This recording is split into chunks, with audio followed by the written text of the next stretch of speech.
The guns erupted without warning. A stream of tracers sliced through the pitch-black Arabian Sea as a suicide drone disintegrated in a blinding flash of orange fire. Three high-tech threats were closing in on a billion-dollar American destroyer, and they weren't just wandering off course.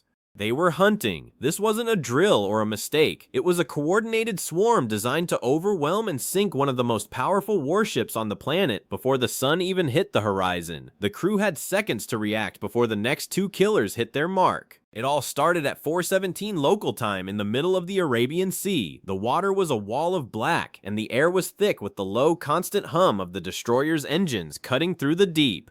Most of the crew was asleep, but in the Combat Information Center, the green glow of the radar screens told a terrifying story. A single flicker appeared on the edge of the glass, followed quickly by a second and a third. They were low, fast, and coming from 3 different bearings at once. These weren't commercial planes or lost helicopters. They were holding their lines with a terrifying level of discipline that immediately changed the energy in the room. No one had to scream because every sailor knew exactly what those 3 dots meant. These were ghosts on the radar, showing no transponders and offering no identification. They were sliding over the black water with a singular lethal purpose. The watch supervisor leaned in, his voice level but his heart likely racing as he called out the new air contacts. The ship was an Arleigh Burke-class guided missile destroyer, a beast of steel built specifically for this kind of nightmare. Its spy radar was already tracking the targets with surgical precision while the electronic warfare systems began listening for any whisper of a control link. Even though the ship looked calm from the outside, the combat systems were waking up in the dark. Headsets went on, consoles brightened, and years of intense training began to unfold in a silent, deadly dance of preparation across every deck. One of the radar operators noticed a chilling detail as the range dropped. These drones were sea skimmers, flying so low that they were practically hugging the wave tops to stay hidden. By using the curvature of the earth and the natural clutter of the water, they were trying to stay invisible until the last possible second. It was a calculated move to strip the destroyer of its reaction time. If the ship didn't solve the problem immediately, the first warning they'd get would be a massive explosion against the hull. When the captain stepped onto the bridge, he didn't need a long briefing to see the danger. He looked at the display repeaters and heard the phrase that stripped away any remaining optimism: coordinated geometry. This wasn't a random group of drones or a technical glitch. The tracks were shaping themselves around the destroyer's projected path in a deliberate bracket. One drone took the center, while the other 2 widened out to the left and right, testing the ship's defenses and looking for a way through the armor. To prove the intent was hostile, the captain made a high-stakes move. He ordered the ship to hold its course, waiting to see if the drones would adjust their own flight paths. It was a game of chicken played with millions of dollars in hardware and hundreds of lives on the line.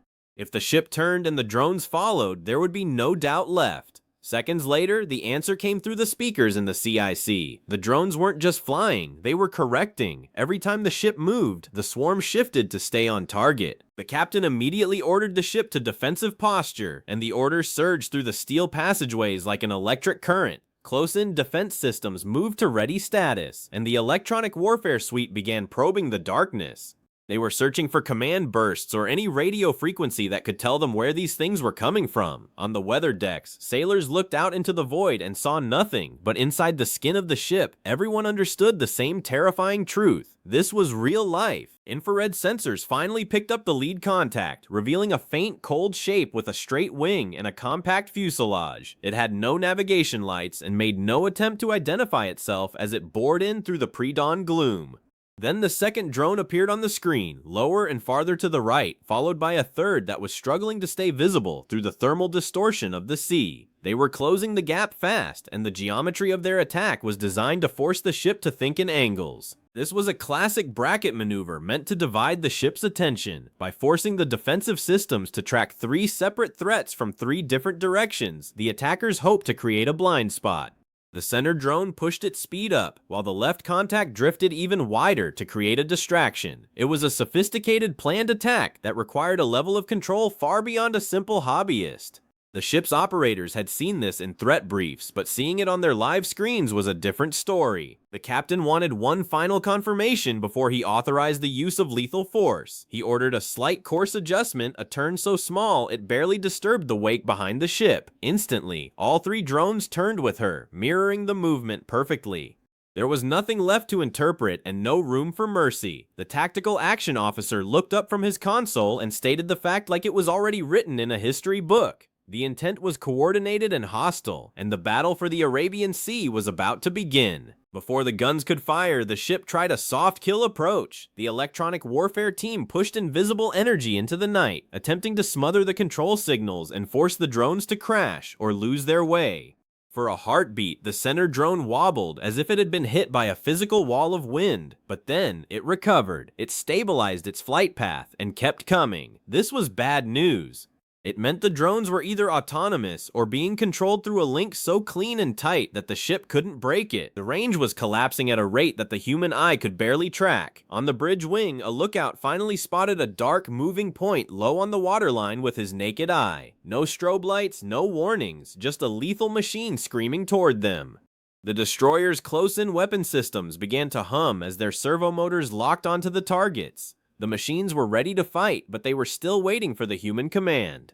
The centered drone surged forward, becoming the most immediate threat in a very crowded sky. The captain gave the command, engage. In an instant, the forward defensive mount snapped to its final bearing and opened fire. The sound was a hard mechanical violence that rolled across the entire ship like steel being torn apart by a giant.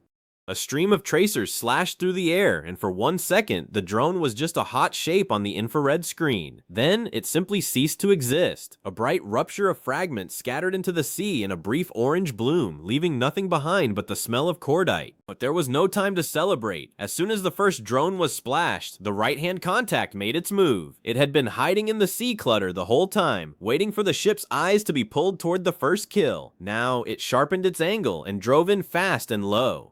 It was hugging the wave top so tightly that the radar kept losing the lock as it flickered through the spray. The operators had to fight for the picture, locking and relocking while the killer drone closed the final few hundred yards of distance. The ship made a sharp turn to spoil the drone's final approach geometry, and the defensive mount swung again. This time the window was even shorter. A second stream of rounds ripped across the surface of the water, so close to the waves that the bullets seemed to skate on the sea. The drone stayed intact for a split second longer than the first, but then the metal reached it. It tumbled twice and disappeared into a massive splash so close to the ship that sailors on the deck heard the debris hitting the water and the steel hull. That left the third drone, which had been the smartest of the bunch. It hadn't committed with the others. Instead, it held wide and watched. It allowed the first two to reveal the ship's defensive priorities and weapon cues, searching for a gap in the timing.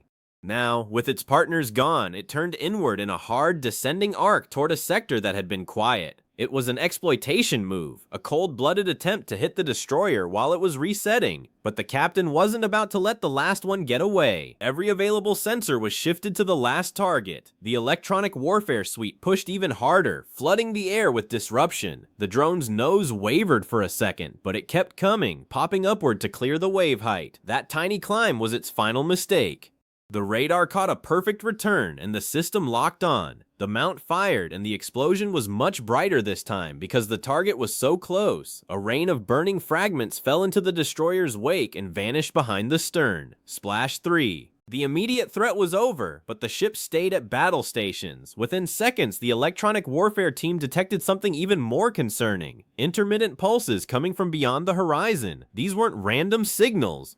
They were directional bursts that matched the maneuvers the drones had just made. It meant someone was still out there, watching and listening to the entire fight. The drones were just the spearhead, and the captain realized the real enemy was still hiding in the darkness, thinking they were safe. The order was given to launch the Seahawk helicopter. On the flight deck, the crew moved with frantic precision as the rotors began to spin under red safety lamps. The helicopter pushed out over the black water, transforming the mission from a defense of the ship into a hunt for the attackers. Using advanced infrared and surface radar, the pilots began sweeping the area where the mysterious signals had originated. They were looking for the set of eyes that had guided 3 suicide machines toward an American warship. 10 miles out, the Seahawk's sensors caught a smudge on the screen. It was a small vessel with a low profile and no navigation lights, sitting in a part of the ocean where no ordinary boat should be. It had no AIS signal and wasn't following any merchant lanes. As the helicopter closed in, the FLIR camera sharpened the image, revealing an unusual deck arrangement and what looked like a massive antenna cluster. This wasn't a fishing boat, it was a command and relay station, and it was now caught in the crosshairs of a very angry navy. The boat tried to leave, but the destroyer was already boxing it in. The captain didn't need to fire a single shot to dominate the situation. The Seahawk hovered overhead, recording every move as the men on the boat's deck frantically tried to cover up their equipment and pull cables.